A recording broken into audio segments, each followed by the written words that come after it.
The phone vibrated softly, breaking the silence of the night. Without any accompanying ringtone or announcement, it simply buzzed against the wooden nightstand. I turned towards the screen, revealing a subtle blue glow casting shadows across my face. A message from Mark appeared. It read, "Are you okay with it now? You gave approval last night. Just wanted to make sure there's no hard feelings." I stared at the message, initially finding it confusing until its meaning became all too clear. Without responding, I observed the 3 dots indicating that he was typing, pausing, then beginning again. "Listen, man," the next message read, "you were already emotionally detached from her. You knew that. If this isn't okay, just say the word and I'll back off." Contemplating my response, I hesitated with my thumb hovering over the screen. Eventually, I locked the phone, placed it face down, and sat in the darkness, listening to the steady rhythm of her breathing beside me. She had interpreted my silence as agreement.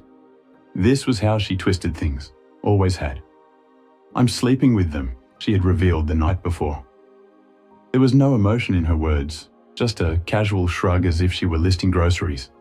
"They're better than you know," she had taunted with a smile. When my reaction didn't match her expectations, no screams, no outburst, no begging, she simply left.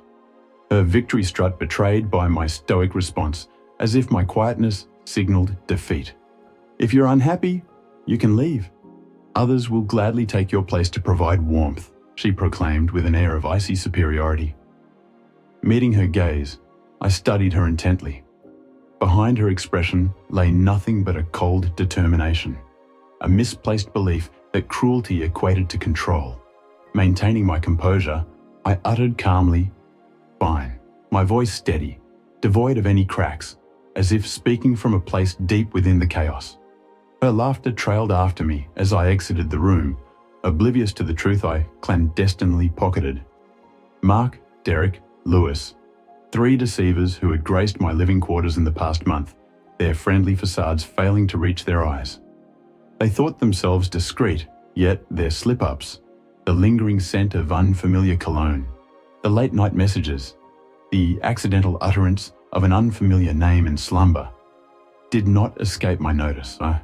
I stayed silent, watching, gathering information. It all began innocently enough, consulting an old college acquaintance in the field of pathology. Just a hypothetical question I posed, feigning curiosity. What would the effects be if someone were exposed to small doses of resiniferatoxin daily? A brief pause, a query regarding my intentions. I replied with a smile, just a thought experiment. The significance eluded her. I chose not to confront them directly. Instead, I meticulously created a chart detailing names, times, and patterns. As I began preparing coffee, I noticed that when they visited, she never offered them water, only espresso, and would always ask me to make it. Despite their jovial demeanor, joking about my luck, I remained composed as I served 3 identical cups. Later, multiple hospitals contacted me with the same alarming diagnoses for each of them: acute gastrointestinal trauma, neurological abnormalities, and unusual trace elements present. The doctor assured me that the substances were not lethal, but deliberately engineered to cause harm. After reviewing the toxicology reports, I confirmed that they would survive, but be forever marked by that fateful night.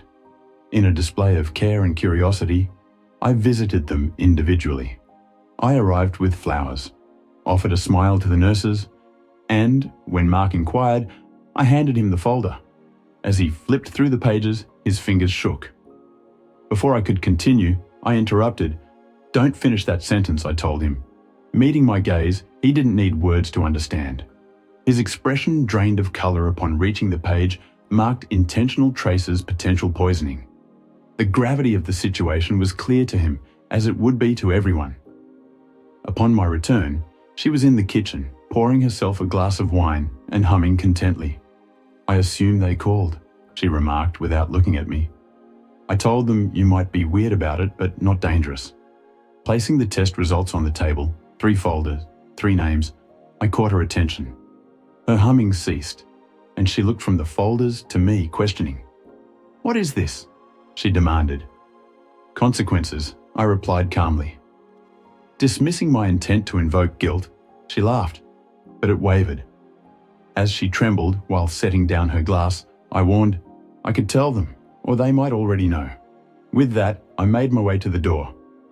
She followed closely behind me, her words dripping with venom. They'll hate you, she spat.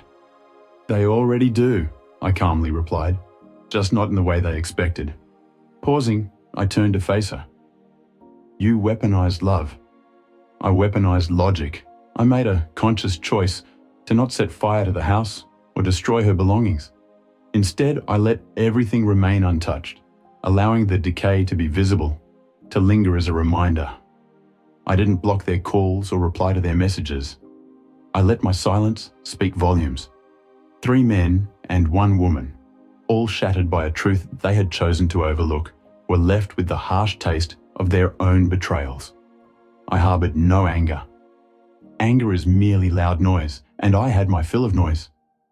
Now I seek only silence, which brings me peace and closure, akin to the final sip of a poison that silences your insides forevermore.